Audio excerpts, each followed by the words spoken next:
Buenas tardes, muchísimas gracias por la invitación. Es un placer y un honor estar con ustedes acá en el Simposio Virtual AUNA 2020. Mi nombre es Diego Pardo, soy cirujano torácico, codirector del programa de ECMO de la Clínica Porto Azul, y estoy aquí para hablarles sobre la experiencia de ECMO de la Clínica Porto Azul de Barranquilla. Vamos a hablar sobre la experiencia de ECMO en la unidad de cuidado intensivo de la Clínica Porto Azul. Nuestro equipo de ECMO es un equipo que está liderado por intensivistas, anestesiólogos cardiotorácicos y cirujanos torácicos. Somos miembros de la ELSO, a la cual reportamos todos nuestros casos a la base de datos desde el 2014. Y el enfoque que nosotros le hemos dado a la tecnología de ECMO ha sido básicamente tomar una herramienta que es considerada en muchos centros una herramienta quirúrgica y convertirla en una herramienta de soporte de la unidad de cuidado intensivo. Ello nos ha permitido con esta estrategia convertirnos en un servicio ayudante para situaciones de alto riesgo de patologías quirúrgicas, tanto de cirugía torácica como de otras subespecialidades, y recibir un gran número de pacientes críticos en la unidad. El ECMO es una herramienta que se basa en el análisis estadístico de riesgos de mortalidad y sobrevida de los pacientes y que genera constantemente datos duros en la medida en que se va aplicando, lo que nos ha permitido o nos permite generar indicadores de su uso y de calidad. Para ello implica la interacción entre múltiples especialidades médicas, dentro de las cuales está cuidado intensivo, anestesia, neumología, cirugía, pediatría, ortopedia, neurología, hematología, así como de toda la parte del personal de enfermería y todo el personal paramédico que trata a estos pacientes. Ello también ha implicado el proceso de entrenamiento y reentrenamiento de la gente al interior de la institución para poder ir avanzando en la medida en que hemos tenido cada vez casos más complejos. Este enfoque nos ha permitido un crecimiento, que es lo que estamos viendo en este momento en la diapositiva, durante los últimos 4 años.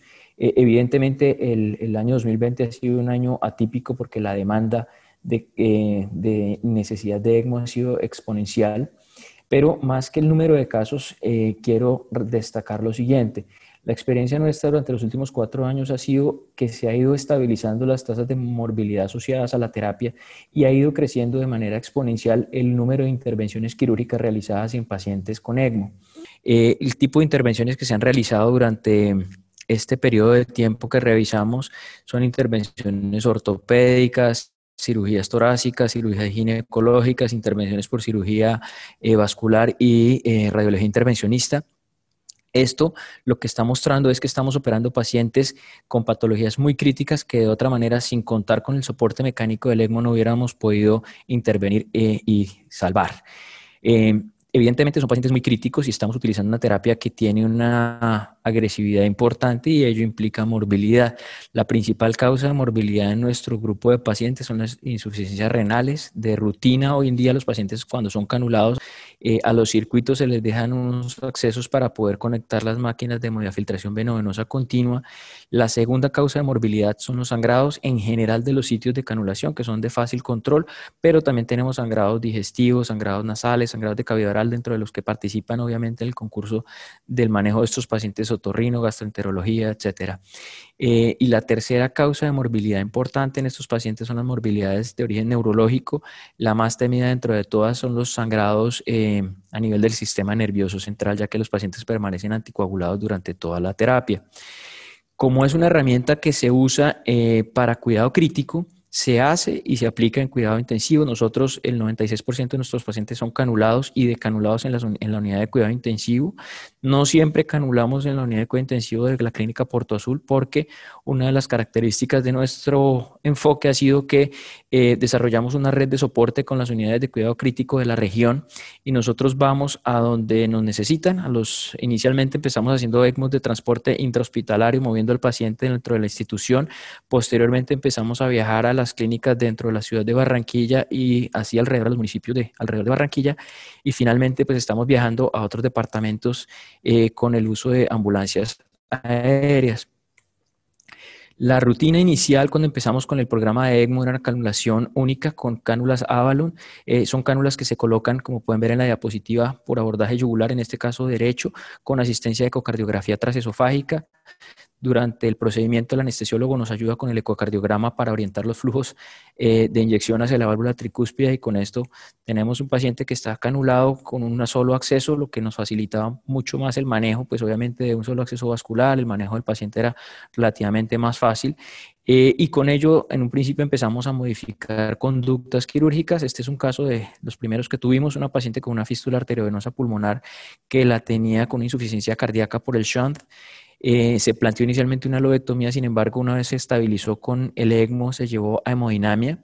Aquí ustedes ven en esta diapositiva el angiógrafo, el radiólogo intervencionista le está haciendo una embolización y ustedes ven la cánula Avalon, los coils en la arteria pulmonar y el catéter del radiólogo intervencionista, con lo cual la paciente se controló y se pudo decanular exitosamente.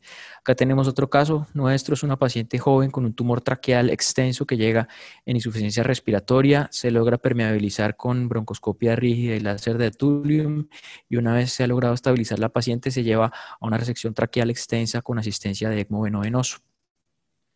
Este es otro de los casos frecuentes que tenemos, son pacientes con neumonías necrotizantes, es una paciente con un empiema durante su ECMO, se lleva una decorticación por videotoracoscopia, ustedes pueden ver ahí la paciente en decúbito lateral con asistencia del ECMO.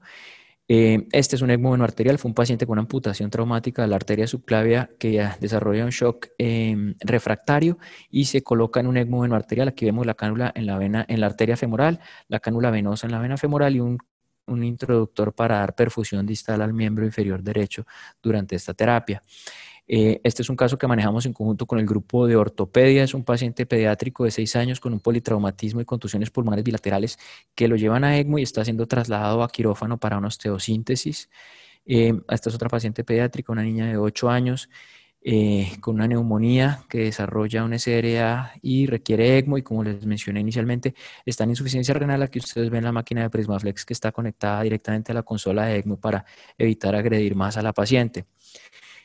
Algunos de los pacientes tienen una adaptación muy buena a la terapia, lo que nos permite despertarlos y extubarlos. Aquí ustedes ven estos dos casos, los pacientes despiertos con la terapia ECMO. Esto nos facilita la rehabilitación y el manejo en la unidad de cuidado intensivo, y evidentemente pues hace que el paciente salga con mucho menos desacondicionamiento osteomuscular cuando se van de alta. Este es un caso de hace un par de años, es una mujer de 25 años que llega con 30 semanas de embarazo y un SRA por H1N1. La paciente es manejada en la UCI con el ECMO y por el grupo de perinatología. Durante toda la terapia de ECMO evoluciona satisfactoriamente, sale de ECMO y finalmente sigue sus controles con ginecología y tiene su bebé. Aquí está en el post-ECMO y post-cesárea con una evolución satisfactoria. Hay que hacer una mención especial, este año ha sido atípico en absolutamente todo lo relacionado con ECMO a nivel global, la demanda ha sido monstruosa. La ELSO está recibiendo datos en tiempo real, antes se recibía trimestralmente, en este momento se están enviando datos en tiempo real. Nosotros desde que empezó la pandemia hemos estado enviando datos diariamente sobre los casos que tenemos activos, de eso se ha construido una base de datos importante.